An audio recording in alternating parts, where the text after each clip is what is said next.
Bonjour, c'est l'équipe TCAP qui vous retrouve. Donc, on est juste le lendemain de l'été. Et du coup, c'était important pour nous tous de vous faire un petit coucou avant les grandes vacances qu'on vous souhaitera agréables. Et nous revenons sur tous nos jeunes et les diplômes que vous aurez passés cette année. Alors, c'est vrai, ils vont avoir peut-être une teinte un peu particulière. En même temps, nous avions envie de vous féliciter et de revenir sur ces 3 derniers mois avec peut-être des fois l'envie de comparer aux autres années. En même temps, on va vous rappeler une chose, c'est que cette année, elle est incomparable. Donc, vous aurez des diplômes et des certificats incomparables, tout comme vous êtes incomparables. Alors, je passe la parole à Evelyne. Oui, comme tu l'as dit, Angélique, je trouve que vraiment c'est, même si les personnes vont naturellement comparer et que l'ado, comme tu disais, se compare naturellement, c'est incomparable parce que au fond, ces jeunes-là, ils ont vécu une préparation au bac sans savoir vraiment comment ils allaient passer leurs épreuves, alors que il y a d'autres, les années précédentes, finalement, mentalement, les élèves pouvaient se préparer à passer une épreuve avec un oral, par exemple 20 minutes de préparation, 10 minutes d'oral, 10 minutes de questions. Là, tous ces jeunes, finalement, ils ne savaient pas du tout quelle note allait être prise en compte, est-ce qu'il allait y avoir des épreuves orales. Voilà, donc c'est vraiment compliqué. Ça a été vraiment compliqué. Oui, tu Ils ont disais tout à dû l'heure, tu s'adapter. utilisais le mot de charge mentale qui est très à la Oui, mode, mais nos jeunes l'ont vécu aussi. c'est vrai. Du coup, c'est une charge mentale supplémentaire. Au-delà de l'examen, c'était une charge mentale supplémentaire et en plus avec un contexte sanitaire euh, anxiogène. Voilà. Donc ça fait quand même beaucoup pour des jeunes de se préparer à passer un examen dans ces conditions-là. Voilà, donc bravo. On peut les féliciter d'avance. Merci Evelyne. Et toi, Romuald, alors, qu'est-ce que tu auras envie de souligner? Ben, je rejoins ce que vous avez dit et je pense à celles et ceux qui ont besoin d'être en groupe pour apprendre, être avec ses copains, ses copines ou ses amis. C'est un bon moyen aussi pour se soutenir, se motiver. La joie de se retrouver avant les cours, en pause et pendant les cours. Enfin, moi, je pense que c'est quelque chose quand même qui est super important, qui a été de fait enlevé. Et, euh, et pour celles et ceux qui apprennent avec l'auditif, ceux qui ont besoin d'entendre les cours plutôt que de les lire, entendre les questions que les uns et les autres peuvent poser en cours, c'est aussi un moyen pour apprendre. Et quand on a un canal essentiel d'apprentissage qui peut être enlevé, bah, ça demande un effort supplémentaire pour apprendre. Et de fait, cet effort supplémentaire, en plus de tout ce qu'Evelyne a pu dire sur le caractère anxiogène de la situation, ça a dû bien coûter en énergie. Donc, beaucoup de compréhension pour celles et ceux qui n'auront pas réussi à l'avoir. Et beaucoup d'encouragement pour eux. Et aussi, bravo à ceux qui ont pu l'avoir malgré toutes ces circonstances. Oui. Et toi qui aimes tellement être touché, tu m'as déjà dit, pour apprendre, voilà, ça manquait aussi.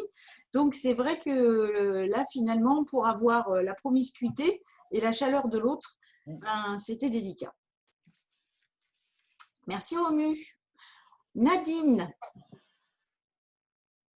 Bien, moi, j'admire tous ces jeunes, que ce soit les bacheliers, les étudiants et tous ceux qui font des études et qui avaient des concours et des examens à passer, d'avoir pu s'adapter avec un contenu et puis finalement une manière d'apprendre différente. Et je trouve que ces manières différentes leur ont permis d'avoir aujourd'hui le même diplôme ou finiront par avoir le même diplôme, puisqu'il y en a qui continuent à passer des épreuves. Et ils sont tous aussi méritants. Ils auront sur leur CV un beau diplôme qui leur permettra de trouver du travail et d'être finalement au top comme tous les autres. Oui, même peut-être encore plus, parce qu'ils auront développé des qualités différentes. Tout à fait. Merci Nadine. Alors, du coup, Stéphanie, je viens vers toi en termes de qualité. Qu'est-ce que tu leur vois justement comme qualité précieuse là? Alors moi, ce que je vois vraiment là pour cette année, c'est que ils ont dû vraiment s'adapter à des conditions vraiment particulières et ce très rapidement. Donc, beaucoup de réactivité dans leur capacité d'adaptation, une grande souplesse, beaucoup d'autonomie aussi dans leur organisation parce que, mine de rien, oui, il fallait s'adapter aux cours en vidéo, papier, audio, etc. Enfin, il y a eu beaucoup de supports différents. Donc, une nécessité d'être vraiment souple et adaptable sur tous ces supports-là. Puis, effectivement, ils étaient tout seuls dans leur chambre ou dans leur salon, donc beaucoup d'autonomie dans leur organisation et beaucoup de ténacité aussi, hein, mine de rien, parce que c'était peut-être facile de tout lâcher dans un contexte où les circonstances pouvaient les inciter à se laisser aller. Donc moi, je les félicite aussi parce que la plupart d'entre eux ont réussi à tenir. Et puis, voilà, pour ceux qui ont lâché, eh bien, l'année prochaine, ils feront encore mieux que cette année. Voilà, parce que, oui, c'était pas forcément évident pour tout le monde d'avoir cette capacité à tenir jusqu'au bout. Et puis, pour certains, oui, l'environnement n'était pas propice, le matériel non plus. Et donc, on peut comprendre que certains aient pu lâcher. Voilà. En tout cas, moi, je les félicite tous, quel que soit le résultat, pour les efforts qu'ils ont pu donner tout au long de cette période difficile. Merci Stéphanie. Alors, Anne-Sophie, toi, tu as envie de leur dire quoi?